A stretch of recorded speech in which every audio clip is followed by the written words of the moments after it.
레위기 1장부터 7장까지 번제, 소제, 속제제, 속건제, 화목제 이런 규례들을 우리가 살펴보았는데요. 이게 다 하나하나가 의미가 있습니다. 의미 없는 제사가 하나가 없습니다. 제사의 규례들이 되게 복잡하잖아요. 이런 규례들을 보면서 우리가 깨달아야 될 게 뭐냐면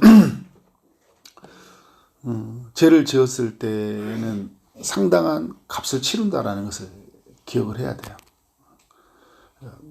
드려야 될 제물도 많고 또 의식의 절차도 복잡하고 또 제사장과 그 레위인들이 그 일에 분주하게 움직여서 또 하나님 앞에 나아가야 되잖아요.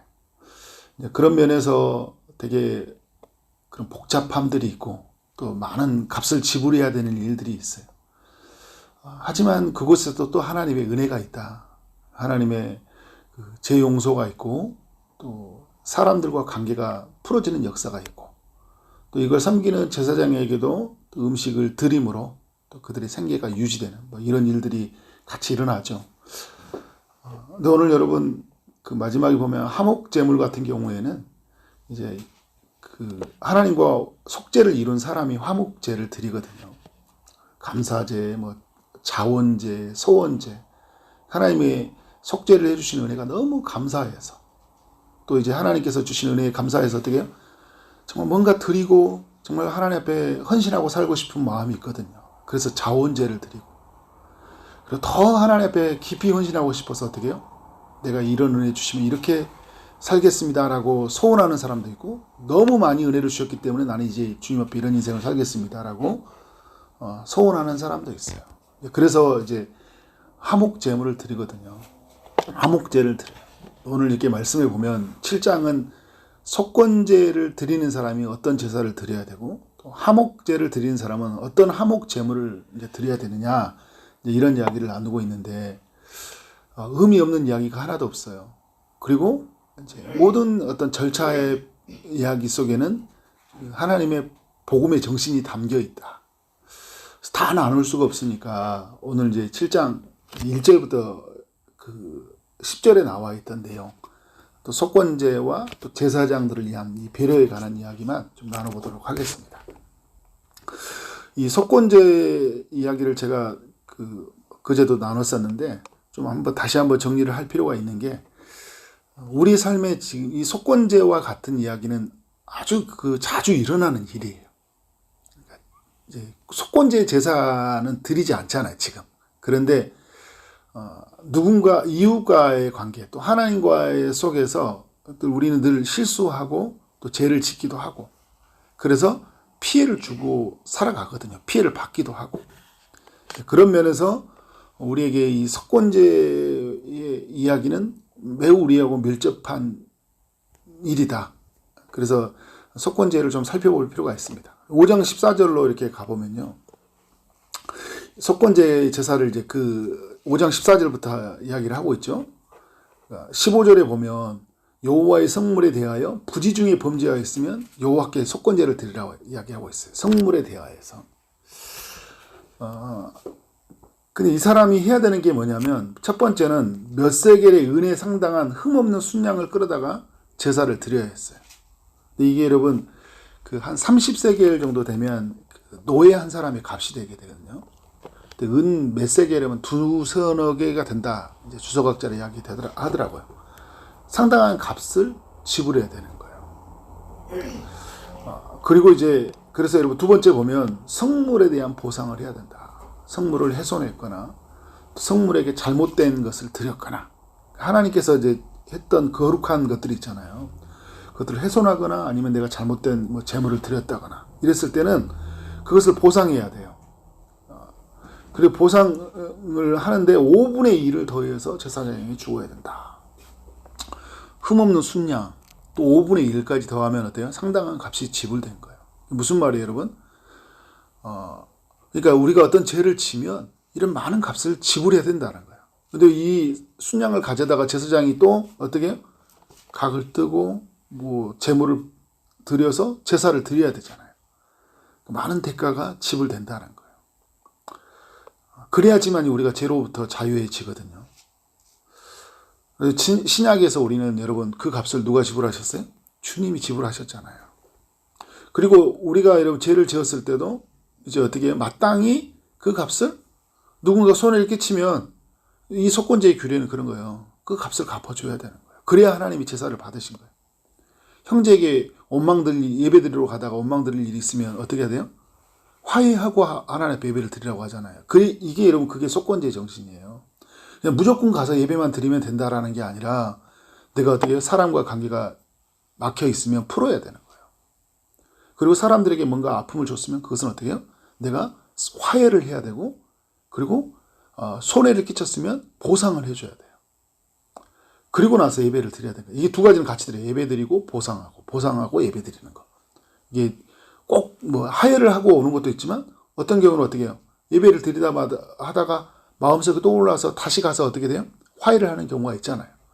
이것이 바로 이제 속건제를 드리는 삶의 방식이다. 삭개오가 보여줬던 것처럼.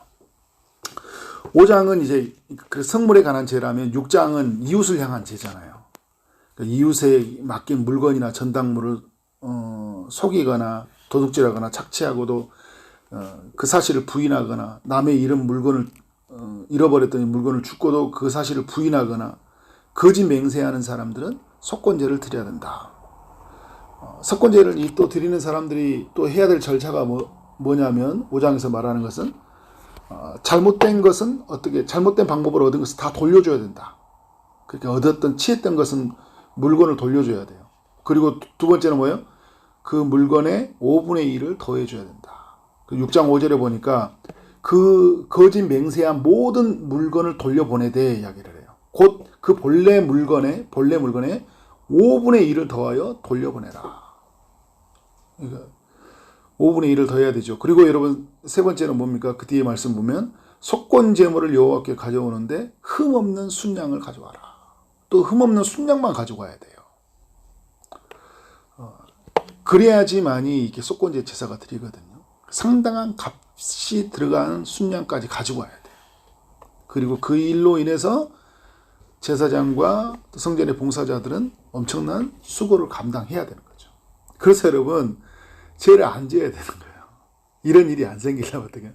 죄를 안 지어야 되는 거예요. 그러니까 죄를 무겁게 여겨야 돼요. 뭐 이렇게 다 이렇게 사는데 나만 뭐 별일이야. 그냥 이렇게 경건하게 살 필요가 있어. 막 이렇게 사는 순간 이 사회는 여러분 어떻게 해요? 엄청난 고통 아래 시달리게 되는 거예요. 그래서 주님은 고통 없는 세상을 방지하기 위해서 이런 속건제 제사를 만들어 놓은 거예요. 이웃과의 관계가 깨져서 서로 반목하고 죽이고 죽는 세상을 만들지 않도록 만들어 놓으신 거예요. 그리고 하나님과 관계를 누릴 수가 없잖아요. 친밀한 관계를 누릴 수 없어서 이 속건제 제사를 통해서 다시 하나님께 나아가 다시 마음을 가다듬고 하나님 안에서 순전하고 깨끗하고 이웃과 온전한 관계를 이루고 살도록 하나님이 하신 제도죠. 그러니까 이런 걸 보면서 뭐 이렇게 복잡해. 오늘 7장 이제 읽었던 1절부터 내용이 그거잖아요.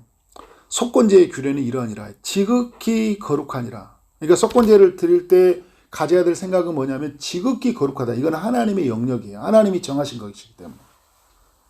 왜 이렇게 해야 되냐가 아니라 이건 하나님 정하셨기 때문에 우리는 여러분 거룩하게 여겨야 되는 거예요. 번제물에 잡는 곳에서 속건제의 번제물을 잡을 것이요 라고 이야기를 하고 있습니다. 그러니까 이 번제단의 북쪽 성막들이 있거든요. 번제단이 있는 곳에서 북쪽으로 그 성막들에서 번제물을 잡아야 돼요. 이게 그 하나님이 정하신 규례입니다. 그러니까 내가 잡고 싶은 대로 잡는 게 아니에요. 그래서 여러분 우리가 제사를 하나님 앞에 나아갈 때 예배를 드린다는 것은 철저하게 이제 내 생각을 내려놓고 하나님의 방식으로 따라가요. 그래야지 내 안에 속죄가 일어나는 거예요. 그래야지 관계의 회복이 일어나요. 하나님과 또 이웃과. 그래서 어떤 실수가 있을 때는 그 다음부터 완전히 나를 비워야 돼요. 내가 회복되려면. 근데 자꾸 이제 이런 데서 복잡해 힘들어. 내가 하고 싶은 대로 다 해.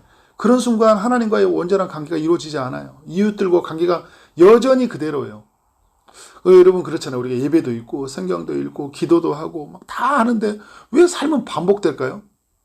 나를 철저하게 비우고 가야 되는 거예요. 내 생각을 완전히 내려놓고 가야 돼. 하나님에게 맞추어 가야 돼. 하나님께.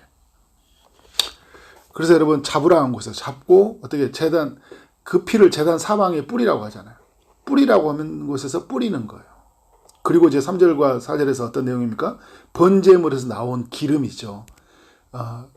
기름을 들이대 곧 기름진 꼬리와 내장에 덮여 있는 거 두 콩팥에도 있고 그 위에 기름이 있잖아요. 허리 쪽에 있는 거 간에 덮인 커플을 콩팥과 함께 떼어내고 제사장은 그것을 다 제단 위에서 불살라라. 그러니까 그 기름을 다 떼어내서 어떻게 하나님께 드리라는 거죠. 번제의 제사는요 다 태워야 돼요. 그런데 다른 제사들은 속건제, 속제제, 이렇게 화목제들은 뭐냐면 이렇게 기름을 떼어놔서 드리고 나머지는 어떻게 할까요? 제사장이 먹었어요. 제사장이 먹게 하신 거예요. 제사장의 성전 봉사자들을 향한 하나님의 배려이죠. 이들에게 이런 수고가 있지. 이제 그러보면서 이런 생각을 해야 되는 거예요. 죄를 지은 사람 편에서는 나 때문에 제사장이 저렇게 수고를 하는구나. 그럼 제사장 편에서는 어떻게 돼요? 하나님의 일에 누군가를 화해시키기 위해서 거룩한 일에 참여하는 거잖아요. 일에 참여하니까 하나님이 나를 먹여주시는구나. 그의 나라와 그 일을 구하니까 주님이 내 먹는 문제, 사는 문제를 하나님이 책임져 주시구나. 이게 만나는 거잖아요. 사람들은 어떻게 돼요? 나 때문에 제사장이 저런 피를 흘리고 뿌리고 어떻게 해요? 저런 수고를 감당하는구나. 이게 만나는 거잖아요. 그래서 그 고기를 이제 기름은 태우고 고기는 먹게 하시는 하나님의 일하시는. 근데 여러분 여기서 보면 기름은 안 좋은 거잖아요. 안 좋은 걸 누가 드리고 있어요? 하나님께 드리고 있잖아요. 하나님이 취하시고 어떻게 좋은 것은 누가 먹게 하는 거예요? 자기 백성들이 먹게 하는 거예요. 제사장이 먹게 하시는 거예요. 하나님의 이 속에서 하나님의 사랑이 다 담겨 있어요. 죄를 지은 사람 편에서는 너무 참 힘든 순간이잖아요. 그죠? 그것을 넘어가기 위해서. 그런데 하나님은 그 죄로 온 사람을 어떻게든지 죄를 뛰어넘게 하시고 다시는 죄 아래 살지 않고 이웃과의 깨어진 관계를 살지 않도록 있는 하나님의 마음이 담겨 있고 이걸 섬기는 제사장에게는 또 먹을 걸 해주면서 하나님이 자신의 백성들을 보호하시고 그들에게 은혜를 주시는 이 두 다 담겨 있는 거잖아요. 그래서 그 이후에 보면 이제 7절, 8절에서 이야기하고 있는 게 그런 거예요. 속제제, 속건제들 다 이런 제물들은 제사장에게로 돌아간다. 그러니까 번제는 제사장에게 안 돌아가요. 다 태워야 되니까. 그리고 이제 다 8절에 보면 제사장은 드린 제물의 가죽을 자기가 가질 것이며 9절에도 보니까 화덕에 구운 소제물 있잖아요. 화제의 제사까지 다 이야기하고 있는 거예요. 그리고 여기에 그 소제로 들어갔던 것도 어떻게 제사장에게 먹을 수 있도록 한 거예요. 그리고 곡식으로 나온 제물, 음식도 먹고 또 가축에서 나오는 제물도 먹게 하심으로 말미암아 그 성전 봉사자들에게 은혜를 누리게 하시는 하나님의 은혜가 있는 거죠. 그래서 여러분 다시 정리하면 이런 속건제 이런 제사들 이렇게 볼 때요, 우리가 죄를 짓지 않아야 된다라는 것을 꼭 기억해야 돼요. 부주의로 인해서 죄를 짓지 않도록 주의하라고 하거든요. 부주의로 죄를 지었을 때 성물에 대해서 말할 때 부주의로, 그러니까 우리가 여러분 고의로 짓는 죄가 아니라 그냥 우리의 부주의 때문에 짓는 죄인 거예요. 그것마저도 우리가 짓지 않아야 된다. 우리가 너무 생각 없이 살다가 나 때문에 누군가 상처 받을 수 있잖아. 나는 그냥 쉽게 말했는데 그럴 수 있다고 생각하는데 누군가가 큰 데미지를 받을 수 있거든요. 그런 면에서 부지 중에라도 죄를 짓지 않아야 된다. 누군가에게 아픔을 끼치지 않도록 늘 깨어 있어야 돼요. 그리고 이제 죄는 엄청난 대가가 지불되어야 된다는 걸 우리 보잖아요.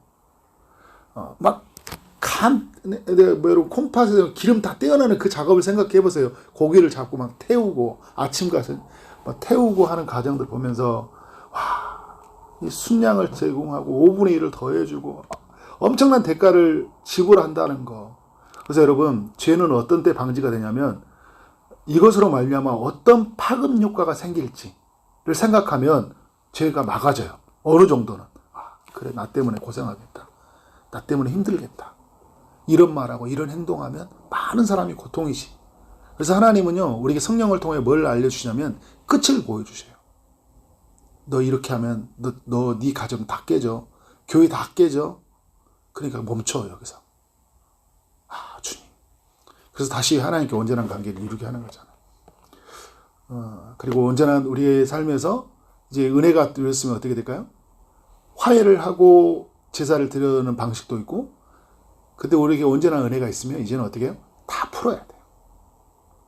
그러니까 오늘 이 시간에 새벽에도 오늘 하나님 은혜를 주셨을 때 하나님이 속건제 제사의 방식을 또 떠오르게 하셔요. 혹시 네 이웃과의 누군가가 막혀 있는 게 있다.